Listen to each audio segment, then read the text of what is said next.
eu sei que é fruto da bondade de Deus no seu coração, porque uma das evidências mais claras que uma pessoa está sendo guiada pelo Espírito é ela ser levada à comunhão. Porque uma das evidências que você percebe quando a pessoa está na carne, ela foge da comunhão. Um crente carnal, ela foge da relação. Ela busca entretenimento, ela busca conforto, ela busca aquilo que faz sentido para ela, mas ela não busca comunhão.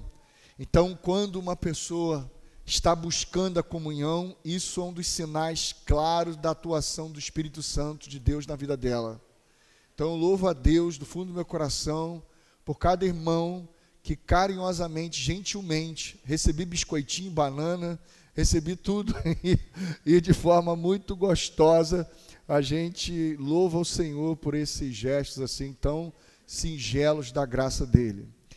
A gente está sendo convidado, convocado. Quando eu falo convite, a gente está falando de forma apenas carinhosa, porque é o nosso Rei, é o nosso Pai, é o Senhor da nossa vida, é o sentido da nossa existência, é o propósito do nosso viver, é a razão pela qual nós viemos ao mundo e é a razão pela qual nós partiremos desse mundo.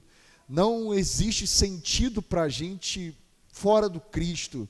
Então, quando nós dizemos assim, nós fomos convidados, é só um gesto carinhoso, porque é Ele que é o Senhor da nossa vida, Ele que é o nosso DNA, é Ele que é o nosso fôlego, é Ele que é o nosso respirar. Não há para nós nenhuma graça, beleza em nada neste mundo, se não for iluminado pelo Cristo, pelo Senhor deste mundo. Amém, irmãos?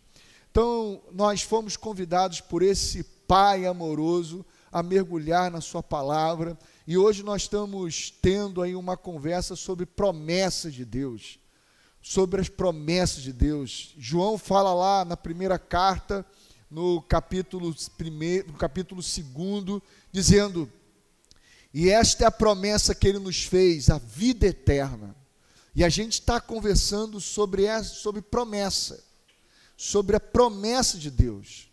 Nós somos criados por um Pai que já fez tudo, que garantiu tudo no início. Ele fez todas as coisas no início para que a gente não precisasse se preocupar com coisa alguma. Por isso que lá em Mateus, capítulo 26, se eu não me engano, diz o seguinte, olha, nós aguardamos um reino que dá origem a tudo que é visível.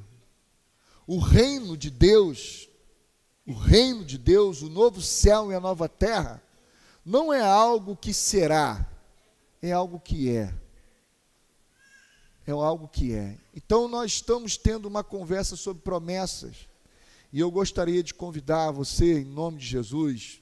Hoje nós conversamos dizendo o seguinte, que sem o evento da libertação, sem o evento da salvação, a gente não consegue entrar na dimensão do conhecimento de quem Deus é. A vida eterna não é a gente se safar desse mundo mal. A vida eterna não é a gente ter os nossos problemas resolvidos.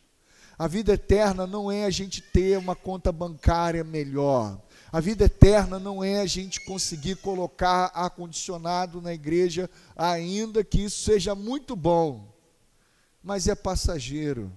Ainda que seja muito legal, e se Deus quiser vai acontecer, e se Ele não quiser também não vai acontecer, e está tudo bem, mas a vida eterna, mas continua trabalhando, mas a vida eterna, em nome de Jesus, não se trata disso, não se trata disso. A vida eterna é que te conheçam como o único Deus verdadeiro e a Jesus a quem enviaste. Então a gente está tendo uma conversa nessa noite, nesse dia, sobre promessa. Sobre promessa. E a promessa que Ele nos fez é a vida. A vida eterno. Se você ficar só com essa parte, talvez você não vai discernir muito. Mas se você pegar lá de manhã, a gente deu uma introdução, e ela é fundamental para você discernir. Por quê? Porque o que vai acontecer, presta muita atenção, irmãos, o que vai acontecer com Israel, tirado lá do cativeiro, não é algo aleatório, não é algo despropositado, não é algo à revelia, é algo intencional, dirigido, algo soberanamente orquestrado por um Senhor que não é vítima da história e nem refém das circunstâncias. É um Senhor que dirige toda a história. E por que isso é fundamental para nós? Porque quando você começa a conhecer a promessa que Ele nos fez, você sai do campo do aleatório, você sai do campo do acaso, e você começa a discernir o senhorio e a soberania e a graça de Deus em tudo que nos cerca, porque Ele é o Senhor da história. Só que você só vai conseguir discernir isso depois que você passa pelo evento da salvação, depois que você passa pelo evento da libertação do cativeiro, e aí você começa a discernir o que está na origem de todas as coisas, no fundamento de todas as coisas. Por isso eu quero convidar você a abrir a sua Bíblia lá em Gênesis 15. Gênesis 15. Porque o que está acontecendo no Êxodo é fruto do que foi prometido a Abrão. Mas o que está sendo escrito aqui em Gênesis 15 é fruto da revelação que eles tiveram depois da libertação. Preste atenção para você não ficar desavisado. Se você ler a Bíblia de Gênesis para frente, você não vai discernir muito. Mas se você vê a Bíblia de Apocalipse para Gênesis, você vai discernir o propósito de todas as coisas. Porque no nosso coração, Marquinhos, pode deixar. Eu sei que fosse, pode ficar tranquilo. Entendeu? Aí, se você discernir Gênesis, se você não discernir o que já está posto no final de todas as coisas, você não consegue ver a beleza daquilo que Ele nos prometeu lá no início. Amém, irmãos? Amém? Então vamos lá, Gênesis capítulo 15. E eu vou pedir, pode ir lendo, mas vai devagar, a partir do 1. Gênesis 15, pode ler. Amém? Depois dessas coisas, o Senhor falou a Abrão numa visão: não tenha medo, Abrão, eu sou o seu escudo, grande será a sua recompensa. Vamos lá, para aí. Quando Deus se revelou a Abrão, bota aí Gênesis, bota aí Êxodo 6:3, só aí, só você aí, deixa que aí você vai olhar. Quando Deus se revelou a Abrão, Ele se revelou plenamente? Ou Ele se revelou na medida que Abrão conseguia conhecer? Quando Deus se revelou a Abrão, Ele se revela plenamente? Ou Ele se revela na medida que Abrão tem condição de receber? Embora já é Ele, mas Abrão não consegue discerni-lo e nem percebê-lo, por causa das suas limitações de entendimento. Se você vê Deus com Abrão, você conhece o Pai sem a libertação? Não. Não. Você não conhece o Pai.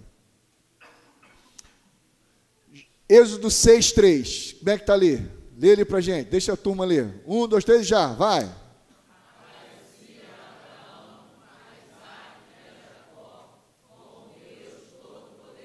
Opa! Como é que Deus se revelou a Abraão, a Isaac e a Jacó? Leia El Shaddai. É isso que está lá no texto hebraico. El são as nomenclaturas para as divindades cananeias. Era o que Abraão conseguia alcançar. Eu sou o Deus Todo-Poderoso. Continua o texto.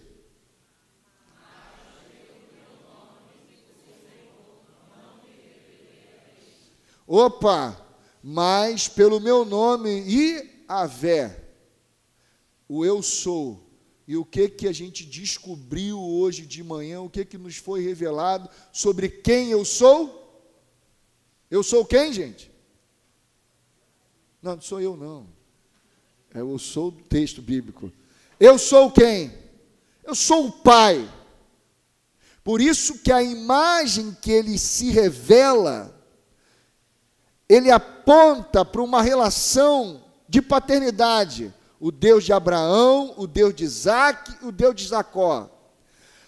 Abraão só me conheceu como Deus Todo-Poderoso. Qual é a ideia do Deus Todo-Poderoso que habita o nosso entendimento no início da caminhada? O Deus que resolve os nossos problemas. O Deus que é solução para os nossos dilemas.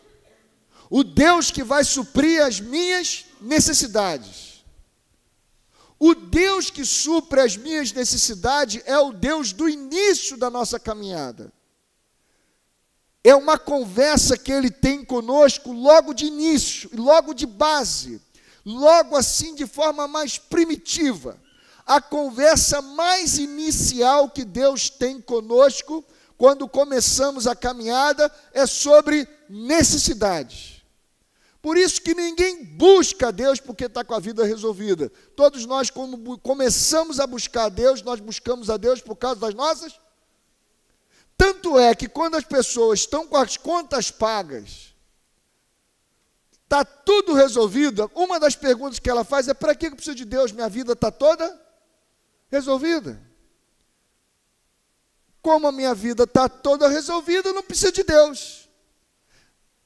A conversa sobre solução de problema é uma conversa para iniciantes numa relação com Deus.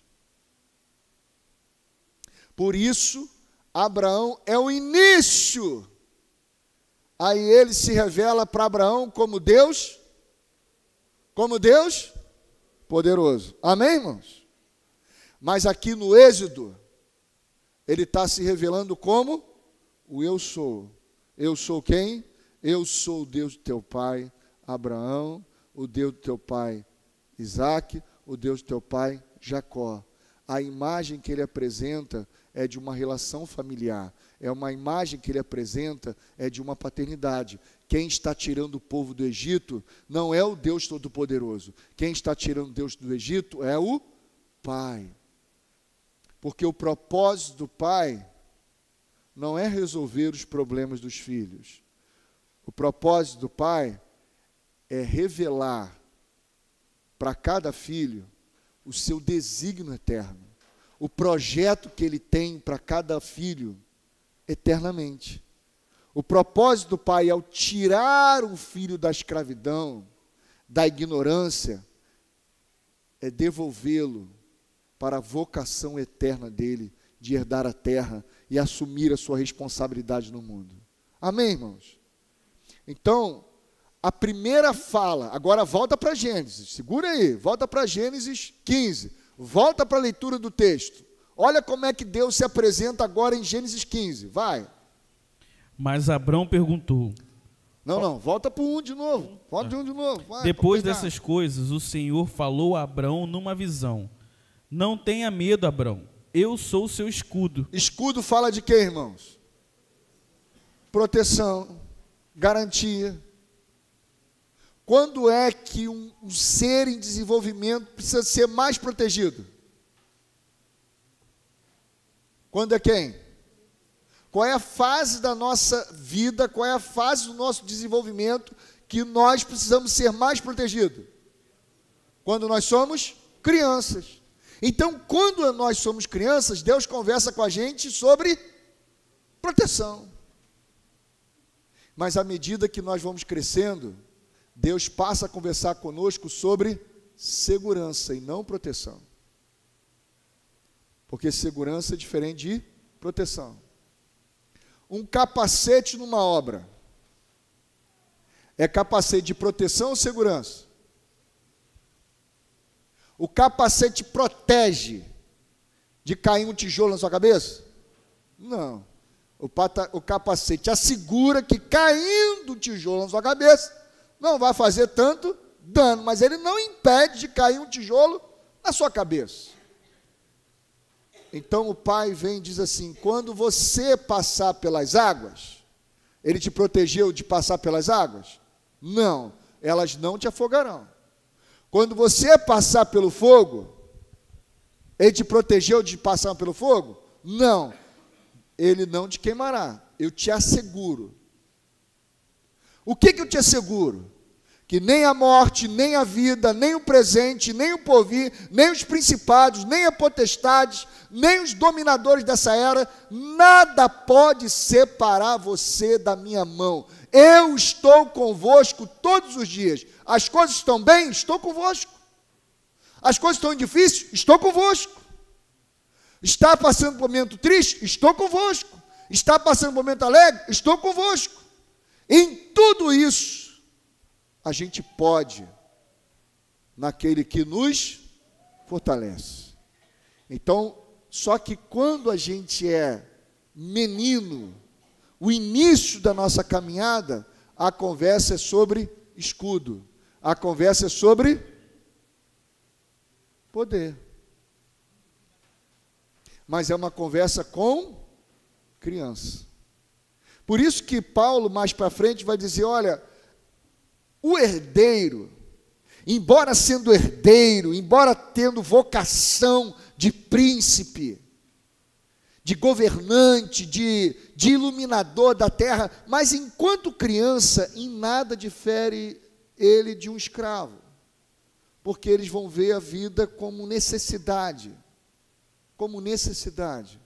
mas à medida que ele cresce, vai assumindo o seu lugar e tendo consciência de vocação e de filiação, ele vai assumindo a sua responsabilidade. Então vamos continuar e vamos ver isso no Abrão. Vai lá, continua a leitura, por favor.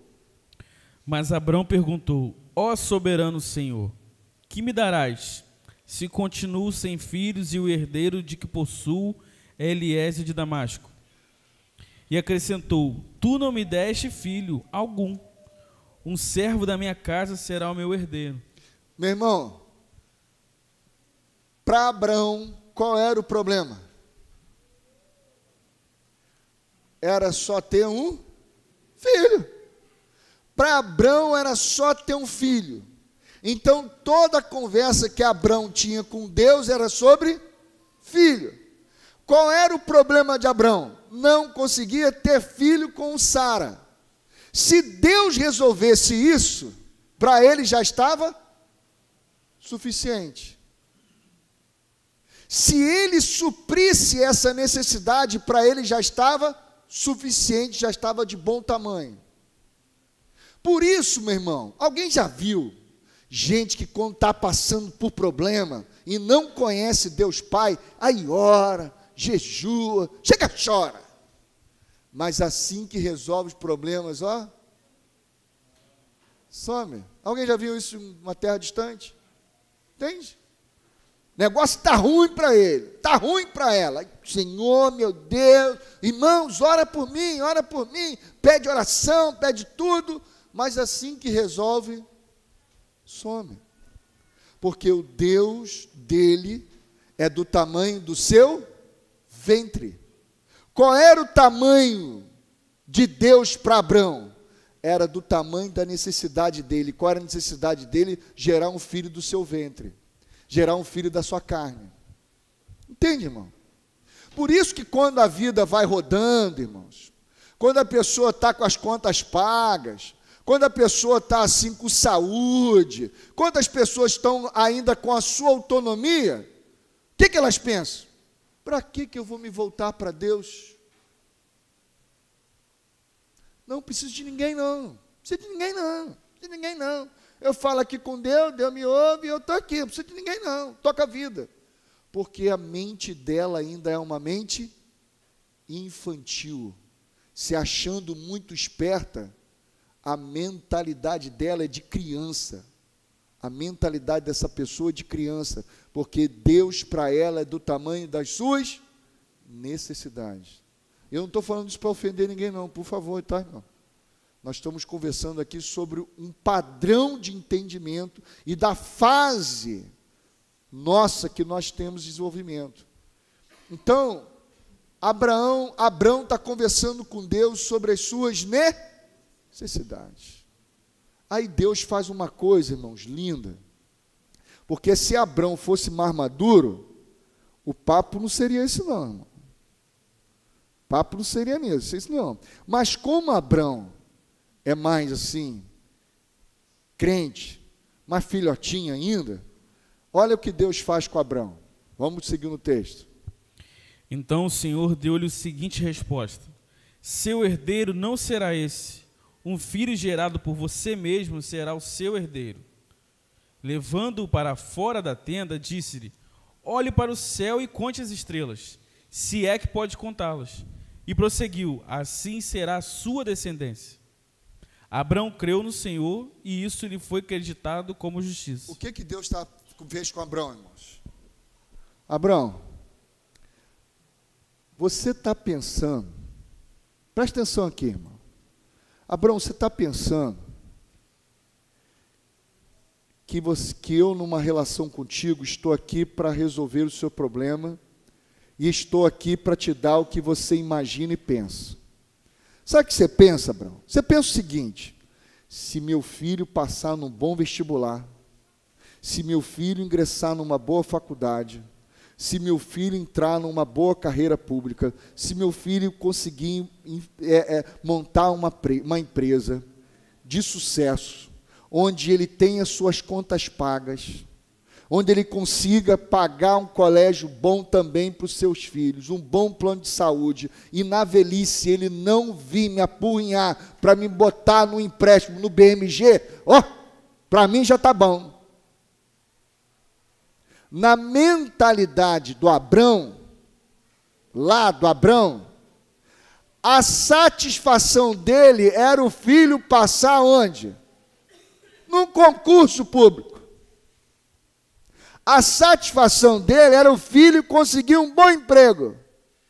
A satisfação dele era assim: se ele pelo menos não me atrapalhar e se desenvolver, já está bom.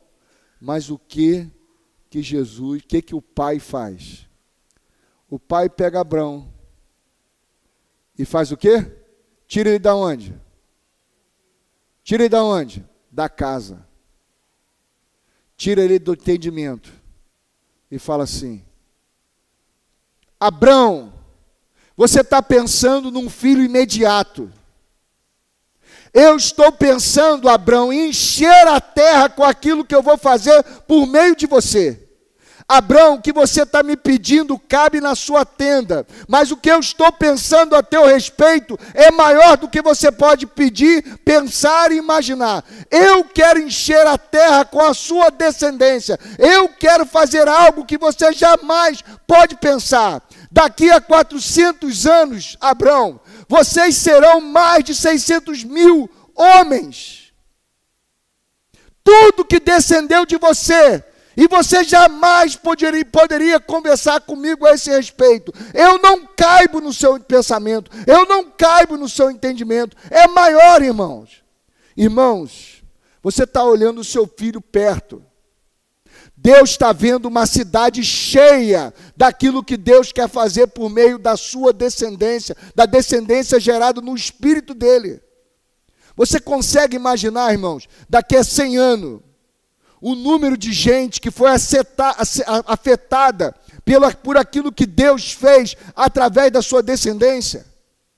Mas se você ficar mirando perto, se você ficar mirando ali no seu filho, achando assim, não, minha filha, estuda, para você ser alguém na vida, estuda, para você passar no bom vestibular, você está ensinando uma coisa de perto. E Deus quer que a gente tenha uma mira longe, longe, longe. Porque se você tiver uma mira longe, você não erra perto. Vou dar um exemplo. Alguém aqui já fez cerca? Já fez cerca? Se você pegar uma cerca e colocar assim moirões de 1,20 m, 1,20 m, 1,20 m, e essa largura do terreno for mais de 100 metros, irmão, quando chegar lá no final, o negócio vai estar tudo assim. Para você não errar, você tem que estabelecer 2 estacas. Aonde vão estar as 2 estacas? No início e aonde? No fim. Quanto mais longe você mira, menos você erra perto. Agora, quanto mais perto você mira, mais você erra. Sabe por que muitas vezes nós estamos vacilando no nosso processo de educação? Porque nós estamos mirando perto e Deus está mostrando para a gente o confim da terra. Por isso que Deus falou assim para a igreja lá: olha, vocês serão testemunha em Jerusalém, Judéia, Samaria e até... Deus estava dando para eles uma visão de longe. Só que a gente fica mirando perto, tentando resolver a nossa vida aqui. Irmãos, o que Deus quer fazer por meio da descendência que está sendo gerado pelo seu Espírito em nossa casa é maior do que cabe na nossa casa. Vai longe, Aninha. Vai longe. Enche a terra. Enche a terra, irmão. Você acha que a pessoa... Vamos pegar aqui, irmãos. Pega só um exemplo bobo aqui. Quando os irmãos saíram lá da primeira, lá de Niterói, e plantaram a primeira igreja aqui, a primeira igreja plantou a gente aqui, vocês acham que eles conseguiriam imaginar que o Ramiro, lá de São João de Meriti, irmão, Baixada Fluminense, ia chegar aqui, irmão, ia comer de tudo aquilo que foi preparado, ó, por esses irmãos, e vai para lugar que a gente nem consegue imaginar, que passa lá, que flui também através dele, que a gente não consegue contabilizar, e que vai. Deus está chamando a gente para olhar para além da nossa tenda. Porque aquilo que Deus prometeu, você acha que vai se cumprir ali. E Deus está dizendo assim, não, é um fluxo de vida. É maior do que aquilo que cabe no seu entendimento. Amém até aqui, irmãos? Amém? Porque, continua a leitura, por favor.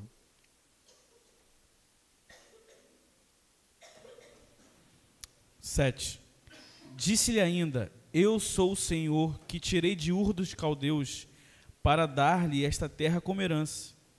Perguntou-lhe Abrão, ó soberano Senhor, como posso saber que tomarei posse dela? Respondeu-lhe o Senhor, traga-me uma novilha, uma cabra e um carneiro, todos com 3 anos de vida, e também uma rolinha e um pombinho. Abrão trouxe todos esses animais, cortou-os ao meio e colocou cada metade em frente à outra. As aves, porém, ele não cortou. Nisso, aves de rapina começaram a descer sobre os cadáveres. Segura aí, irmãos. Isso é um ritual cananeu.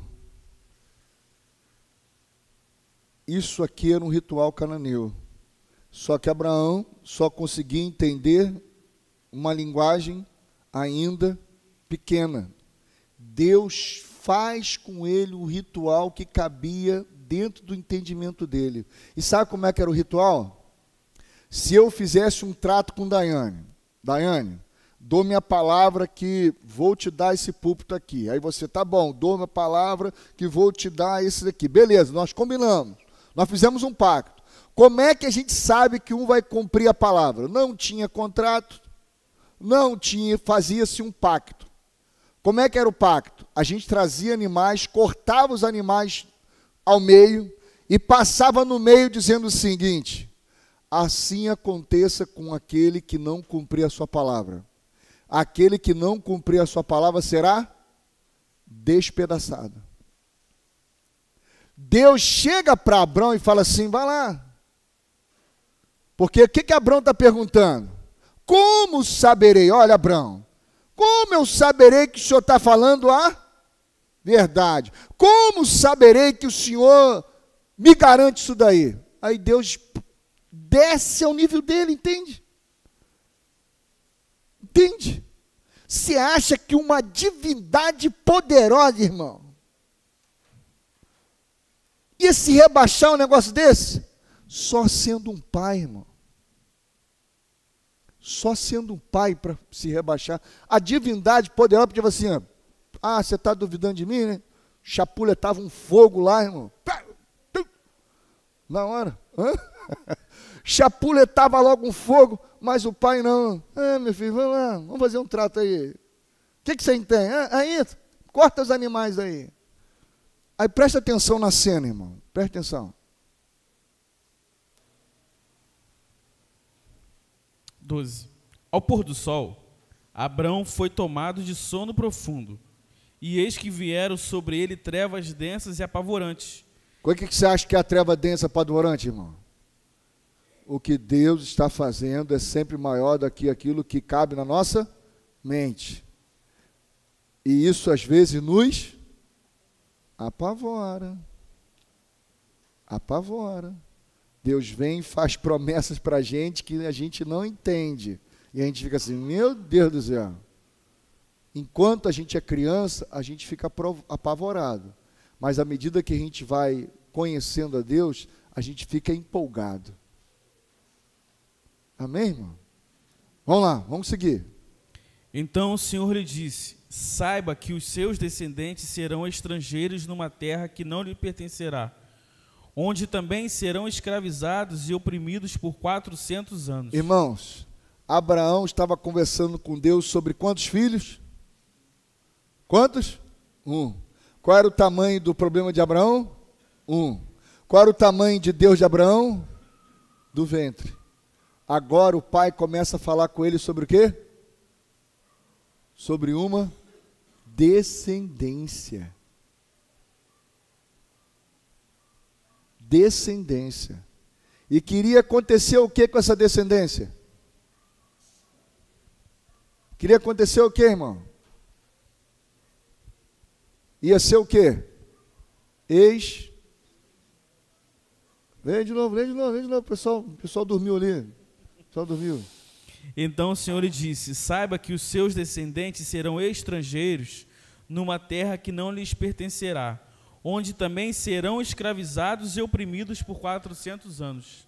Seus filhos vão para longe, vão estar numa terra que não pertence, vão ser escravizados, mas tudo isso está debaixo da minha soberana vontade. Para de achar, irmãos, que as coisas que acontecem na sua casa e que você vê como problema, que é o diabo. O diabo não entra 1 milímetro na tua vida sem que o soberano Pai não permita. E se o Pai permitiu, irmão, é porque o Pai está usando um demônio para te ensinar algo a respeito do seu amor e da sua graça e da sua grandeza, que sem esse sofrimento você não conheceria, não. não acontece um atropelamento que, apesar disso tudo, a graça soberana de Deus não faça com que isso convirja para o bem daqueles que amam o Senhor. Não tem nada, irmão. Nada. Ah, então Deus determinou o atropelamento? Não estou dizendo isso. Estou dizendo isso que, apesar disso, o soberano Senhor está lá, cumprindo seu desígnio eterno e realizando a sua vontade de nos amadurecer e nos fazer crescer. Então lembre-se que esse texto não está sendo escrito por causa de Abraão. Esse texto está sendo escrito por causa daqueles que ele libertou lá no Egito. Porque quem está escrevendo esse texto é a turma que saiu do Egito, não é Abraão. Então, embora isso está sendo dito para Abraão, na verdade isso está sendo dito para o povo que saiu do Egito, para que eles fossem devolvidos ao propósito pelo qual Deus prometeu a Abraão. E o propósito pelo qual Deus estava tirando-os do Egito. Aí vamos continuar o texto.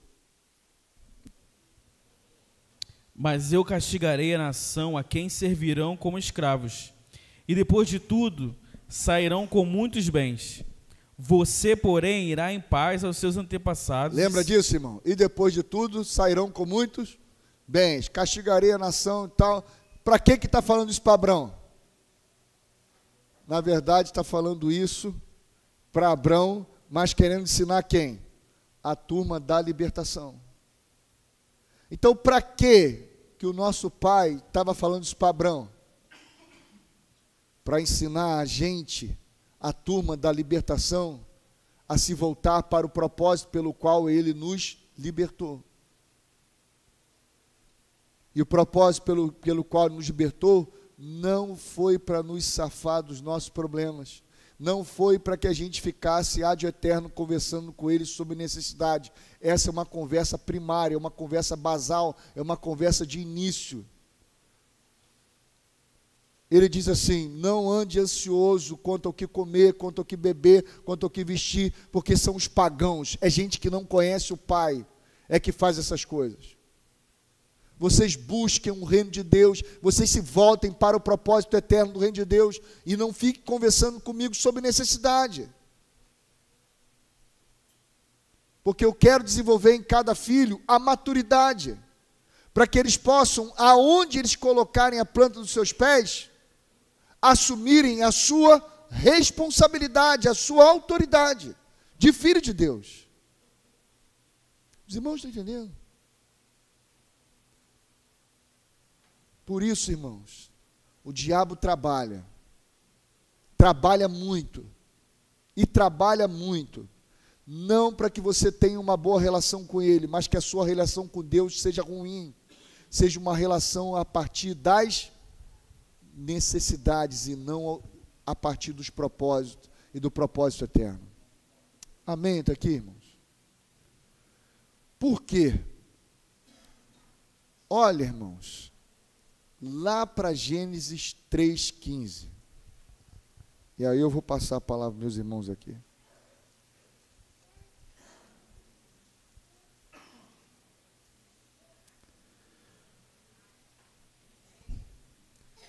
A primeira promessa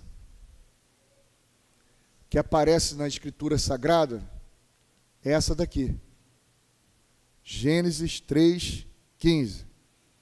Porém, inimizade entre você e a mulher, entre a sua descendência e o descendente dela.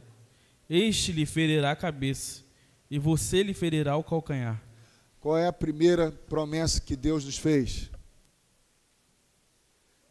Que haveria uma linhagem, que haveria um descendente, que esmagaria a cabeça da serpente. Para que esse texto está sendo dito? Para quem esse texto está sendo dito? Para o povo que experimentou a libertação. Para o povo que experimentou a salvação. Você faz parte de uma semente que foi chamada, separada por Deus para esmagar a cabeça da serpente.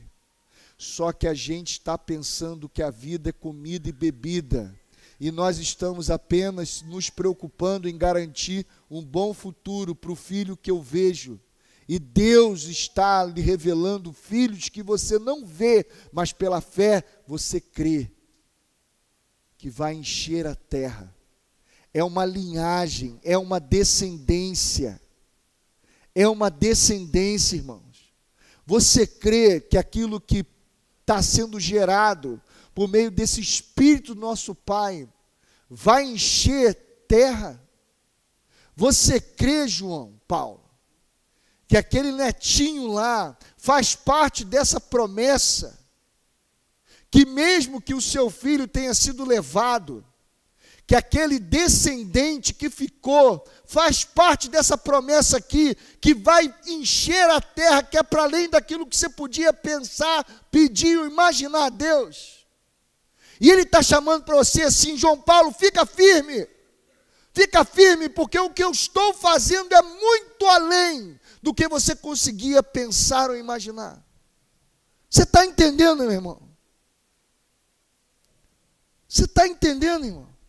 A gente olha os acontecimentos, gente sendo escravizada, gente morta, e a gente está achando assim que o Pai está assim: o que eu vou fazer agora? Não! Ele jurou por si mesmo, Ele está cumprindo a sua palavra, e a sua palavra é de vida. Sua palavra é de vida. E para que Ele revela a sua promessa para nós? Para dizer assim: fica firme, seja constante, e pare de conversar comigo sobre necessidade, porque eu cuido de tudo que é necessário para você, e entra na dimensão do meu propósito, e entra na dimensão das suas virtudes, e entra na dimensão do seu desígnio, porque a vida não é comida nem bebida, mas é justiça, paz e alegria no Espírito Santo, porque fiel é aquele que nos prometeu. Amém, irmãos? Você está entendendo, irmão? Gênesis está sendo escrito por causa da gente, irmãos, que experimentou a salvação, para que a gente olhe isso daqui e fale assim: opa, diz respeito aos nossos filhos, aos filhos dos nossos filhos, e a quanto o Senhor deu chamar. Ele não nos libertou para levar a gente para o céu, mas para devolver a gente ao propósito de encher a terra, o mundo, com a glória dos filhos de Deus. Amém, irmãos? E vai, senão eu vou. Vocês vão aí. Bom, irmãos, a gente falou de manhã, né? O Erivander falou de manhã, mas eu queria repetir agora para os irmãos sobre o censo religioso que teve. E aí, não vou nem entrar muito no âmbito nacional, mas só do nosso município de Guapi. Nós somos a maioria. E teve um crescimento bem considerável. Mas quando a gente olha para o âmbito aparente, a gente vê que tem alguma coisa errada. Pelo menos quando eu percebo os ambientes, eu falo assim: cara, tem alguma coisa que não tá encaixando. Porque como é que a maioria é cristã, é filha de Deus, e as coisas não estão fluindo no sentido de família e apenas no individualismo? Como é que essas duas coisas têm andado juntas? O crescimento cristão e a iniquidade. Como que isso pode acontecer? Isso só se dá quando a gente começa a olhar só para perto, só para o nosso imediato, porque olhando para o meu imediato, eu vou sempre olhar as minhas necessidades, como a gente... Olha só, não, vamos interagir, calma aí, não, para não. Fique em paz, pode ir. O que é isso? As igrejas estão cheias ou estão vazias? A igreja que prega sobre necessidade, poder, não sei o quê, tá cheio ou tá vazio, irmão? Cheio, irmão. Bombando. Chega, chora, como diz o pessoal lá. Chora. Porque nós achamos que o negócio era encher igreja, e não a terra. E não a terra. Nós pensamos que o negócio era encher os nossos celeiros, e não que nós éramos celeiros para as pessoas. Aí a gente vai para as profissões, para resolver as nossas, para a gente manifestar nossa vocação ou para resolver nossas necessidades? Hein? Estou falando da gente aqui, não, que vocês já estão crentes, pá, vocês estão fera. Mas suponhamos o pessoal daí, suponhamos. Aí o pessoal vai para os ambientes de emprego, para quê? Para resolver as suas, e não para manifestar as virtudes. Aí o cara estuda, pensando se resolver, e ele esquece que aqueles colegas que estão à volta dele são a igreja que Deus confiou, é a igreja que Deus confiou a ele como responsabilidade dele. Aí ele é adolescente, ele acha que todo mundo tem que cuidar dele. Agora o papo é reto, irmão. 12 anos já tem semente, já faz filho e engravida de filho. Então já tem que ter o quê? Tem que ter o quê, irmão? Responsabilidade, irmão. Já não é mais criança. Então, se estuda numa escola, de quem é a responsabilidade daquelas crianças ou daqueles adolescentes que estudam com ele? De quem, irmão? De quem, irmão? Dele. Aí ele acha que ele vai para a escola, estuda, para passar não sei aonde, para fazer não sei o quê, então só para matar o tempo, e vai para a igreja, onde ele tem que ter um babá gospel.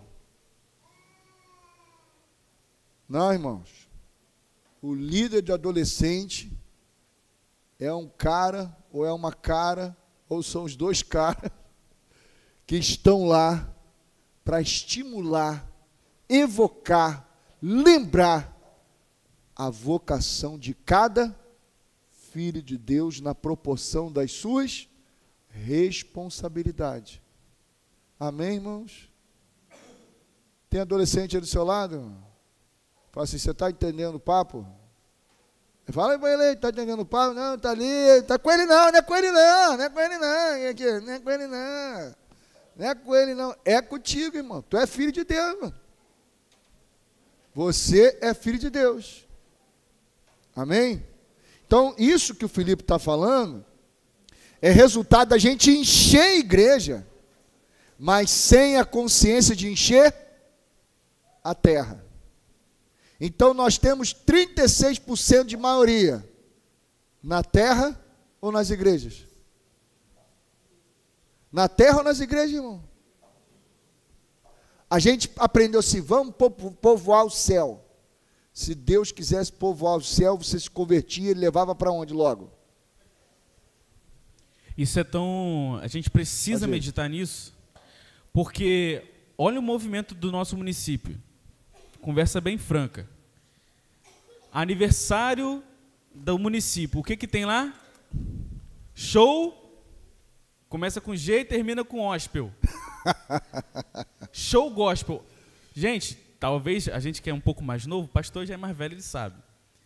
Na época dele, isso não seria assim tão natural. Mas na minha época de Daiane aqui, já virou natural. Você vê show gospel na televisão, você ter show gospel lá para você poder assistir. Tá certo que tem uns crentes que nem show gospel vai, mas tudo bem. Não dá, não. Mas olha a deturpação das coisas. A gente consegue influenciar no sentido de ter até uma festa para comemorar o aniversário de uma cidade em que a gente pode ir lá celebrar. mas a gente não assume a responsabilidade de influenciar de maneira tal que vai abençoar de fato a cidade. Mas a gente vai para sugar até os recursos da prefeitura. Sugar os recursos que podiam ser destinados para outras coisas. É errado celebrar? Não. Mas olha só onde a gente aparece. Em grande volume. Influenciando, sim, o comércio, as coisas que movimentam dinheiro. Porque a gente está sendo gado. Porque se a televisão de grande mídia bota coisa crente lá, não é porque eles gostam da gente, não. É só porque a gente dá dinheiro e audiência dá dinheiro. Só que se a gente não medita no que é essa promessa de vida eterna, a gente se perde. Porque o que é a vida eterna? Vamos abrir João 17. João capítulo 17.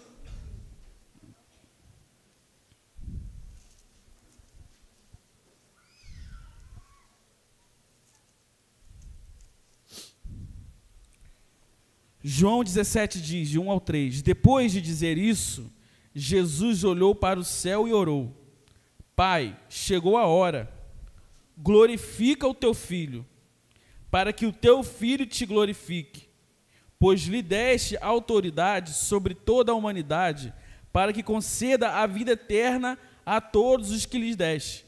Gente, como é que o Pai glorificou o Filho?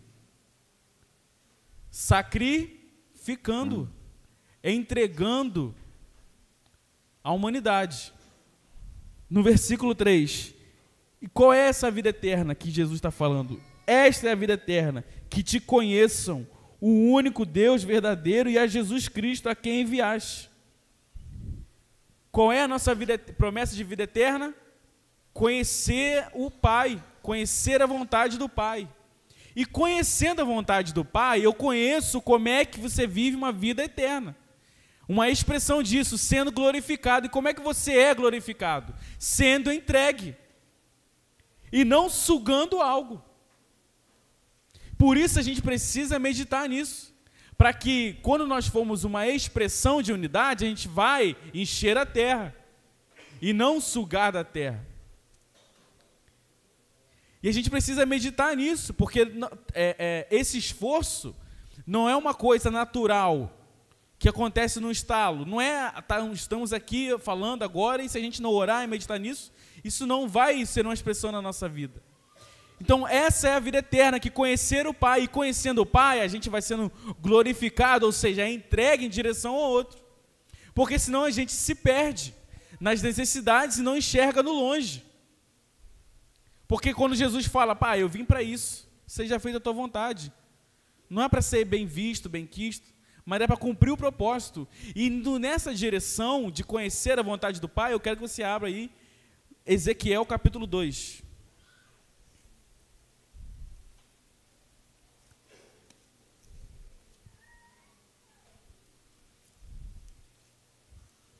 Fica com isso na mente. A vida eterna é conhecer o Pai. E Jesus foi glorificado sendo entregue. E eu quero voltar lá no Primeiro Testamento.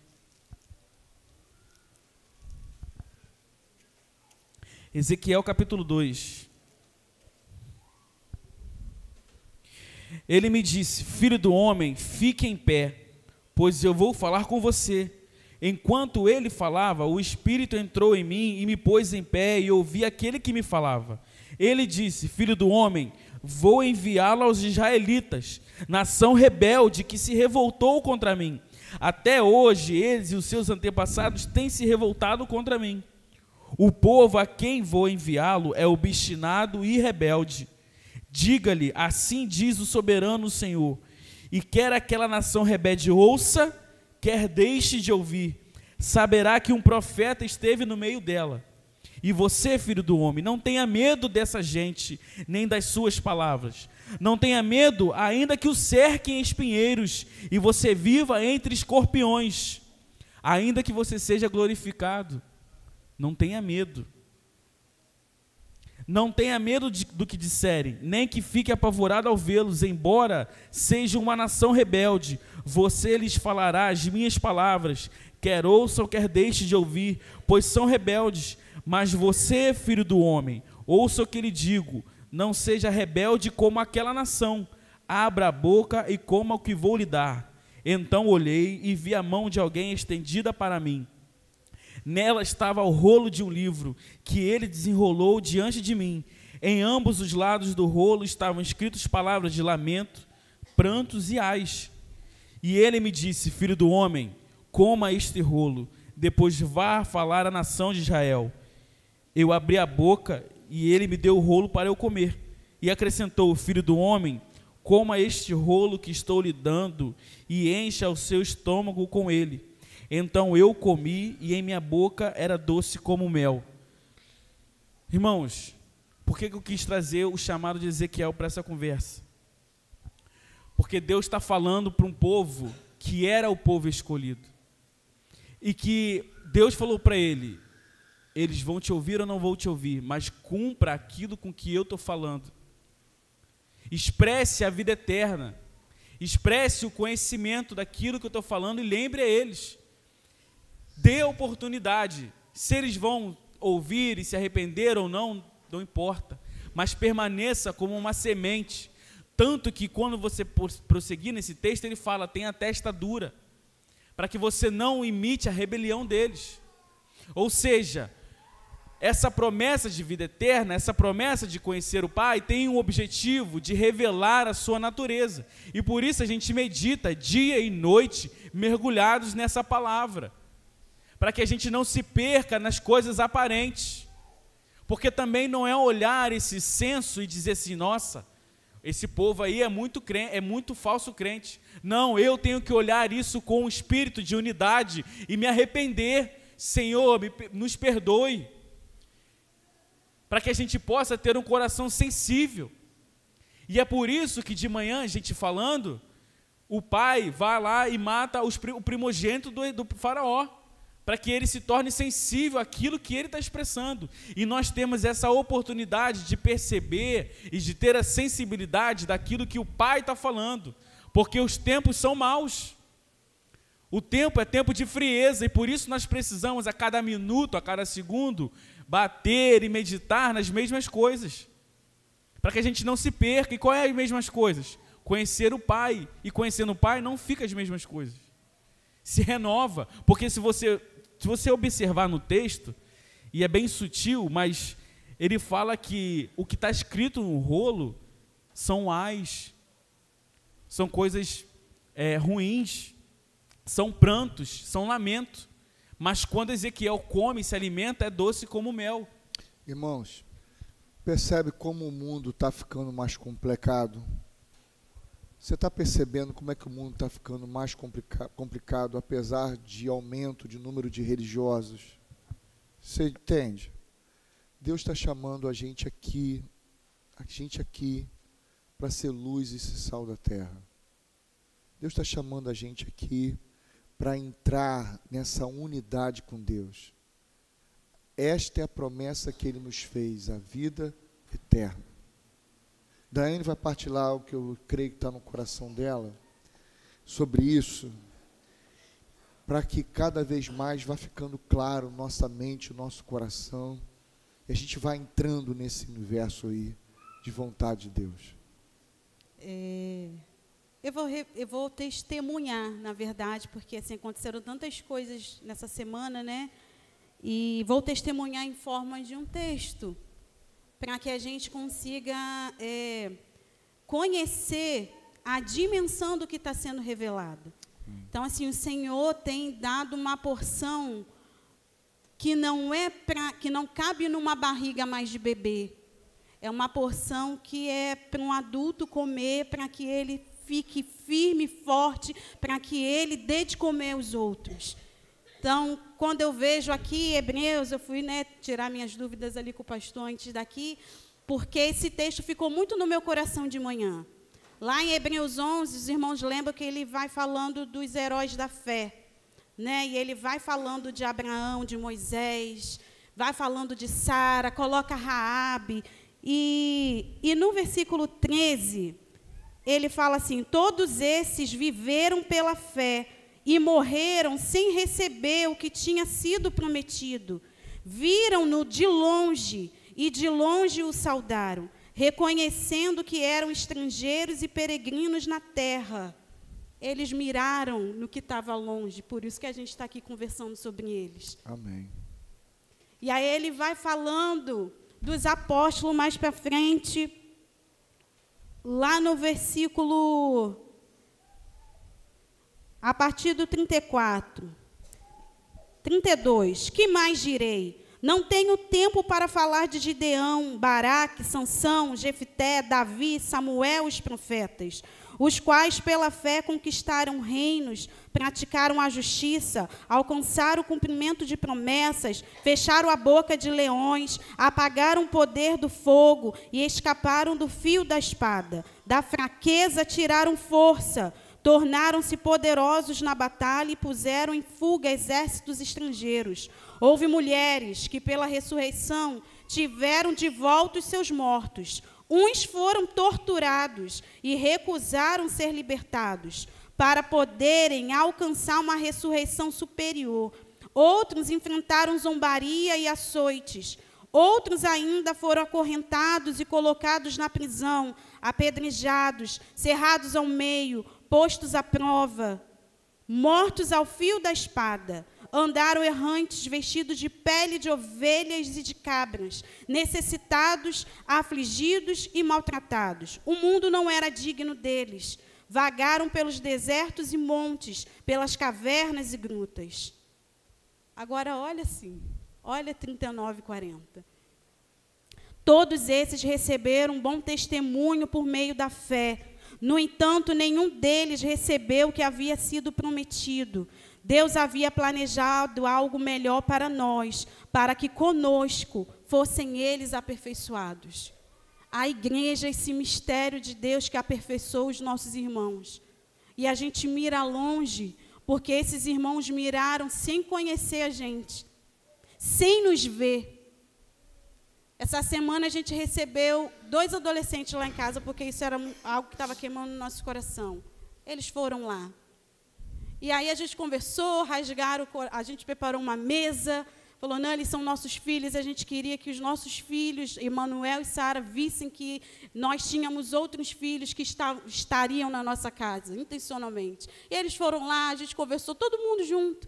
E aí hoje, uma delas, a gente conversou sobre uma questão, ela falou assim, tia, eu fui lá me reconciliar com aquela irmã que a gente conversou. E aí eu fiquei olhando para ela, e ela contou assim, coisas tão profundas da alma dela, coisas tão feridas que não sei se a gente está conseguindo ver, mas ela conseguiu achar um lugar para se expor, porque ela viu que ali tinha pessoas, tinha pais que queriam mesmo caminhar com ela. E ela veio de volta porque ela conseguiu romper uma ferida que ela tinha estabelecido, um padrão que ela tinha estabelecido. Um padrão de rejeição, de não pertencimento, e ela foi até esses irmãos consciente de que ela fazia parte de uma família maior do que ela podia imaginar. Eu vi aqui uma criança que uma das nossas irmãzinhas trouxeram, e elas voltaram da classe, porque não tinha pastor na classe. Então, assim, algo queima no meu coração que está fora do lugar. Algo está fora do lugar. Os nossos bancos, como o Felipe trouxe, estão ficando, não esse aqui, mas os bancos da maioria estão ficando cheios. E Deus continua trazendo filhinhos para serem pastoreados por pais que receberam essa porção. Esses pais que estão aperfeiçoando os nossos antepassados. O irmão Zé falou ali para mim, eu tenho muito orgulho, falei que ele era ancião, ele ficou bravo. Aí ele, não sou ancião. Eu falei, claro que tu é. Aí ele falou, não, mas eu tenho muito orgulho de te ver ali, porque você é uma jovem que representa as mulheres. Eu até prestei muita atenção no que ele estava falando. Ele, com todo respeito, irmã. E assim, eu achei tão bonito, porque um ancião estava vendo os jovens profetizarem. Seu Zé é um ancião que está mirando longe. Então, ele tem que ficar firme mesmo, seu Zé. Porque tem gente vindo depois do Senhor. Tem gente vindo depois de mim. Nessa semana, a gente recebeu 3 avós, que não eram as avós de Emanuel e Sara, estavam lá em casa estudando a Bíblia com a gente. Deus está mandando os idosos. E Ele está ministrando tanto no nosso coração de forma simples, e eu vi Emanuel e Sara prestando atenção nelas. Como os netos prestando atenção nos seus avós, sabem? A gente falou tantas coisas, mas essa cena ficou marcada. A atenção que eles estavam dando para essas avós que estavam ali. O nosso pai não tem, e ele mexeu com tantas coisas na nossa casa, e a gente não conseguia dimensionar tudo que a gente tem vivido hoje. Uma irmã falou que a nossa casa é celeiro, como o pastor trouxe aqui, para enviar outros irmãos, e eu tenho testemunhado isso de forma tão simples, mas tão profunda, a cada dia, que eu fico não assustada, mas eu me coloco nesse lugar aqui, de que tantos idosos estão sendo aperfeiçoados ao olhar para mim, para a minha casa, para os filhos que o Senhor nos confiou. Isso é muito sério. Quando a gente traz os nossos filhos para cá, a gente precisa trazer a consciência de que eles estão vindo encontrar a família de fato. Nós não estamos jogando os nossos filhos numa igreja, num templo. Nós estamos testemunhando que eles fazem parte de algo maior do que nós. Isso precisa ser vivido, isso precisa ser encarnado, isso precisa ter fogo no nosso coração, porque o tempo todo o Senhor está falando disso. O tempo todo o nosso Pai está revelando isso. E é por isso que a gente açoita tantos irmãos como nós açoitamos. É por isso que desprezamos tantos irmãos como desprezamos, mas o Pai o tempo todo se dá a conhecer, porque Ele quer se dar aos seus filhos. Tem tantos filhinhos aqui. Por que Ele está enviando filhinhos e não tem pastor na classe? Isso precisa angustiar a nossa alma. Os filhos estão vindo. Os irmãos estão entendendo? Se você mirar perto, você acha que você tem que resolver o problema da onde? Enfrentar o problema da onde? Da casa. E Deus está te mostrando longe, para aquilo que não cabe na sua casa. Essas crianças que vão em volta, é um sinal que a gente não para de enxergar perto. E Deus está conversando com a gente hoje, dizendo: meu filho, olhe longe. Preste atenção que eu vou falar para você, para a gente encerrar. Em nome de Jesus. Às vezes, você está sofrendo por um filho que está desviado. Ou você tem uma dor por alguém que já foi. Desceu e já foi. Às vezes, você está olhando ali aquilo que está perto, dizendo assim: caramba. Guarda uma coisa no seu coração. Nossos filhos são profetas. Nossos filhos são profetas. Nós somos da espécie que gera filhos profetas. Então, a conversa com nossos filhos é sobre uma vida profética. Uma vida que anuncia. Só que pode ser que no meio do caminho, a esse profeta se desvie. Colhe as placas.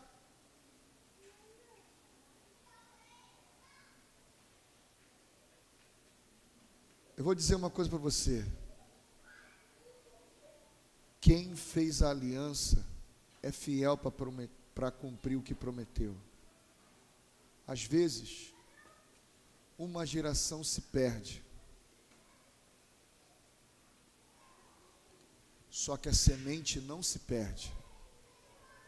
Lá para a 3ª geração, brota um negócio assim. Aí vem um filho do filho, que tu não sabe como, o cara se converteu, ficou firme na fé. Você não sabe quem pregou o evangelho para ele. E ele se levanta como um profeta. em nome de Jesus. Agora é um papo, você que é pai, você que é mãe, você que é avó. Fica firme, crendo que o que foi gerado através de você é profeta. Conversa com ele sobre isso, porque mesmo que aquele de perto se desvie, você sabe que você está mirando lá longe. E talvez na terceira, quarta geração, vai se levantar esse profeta. E vai a promessa de Deus se cumprir.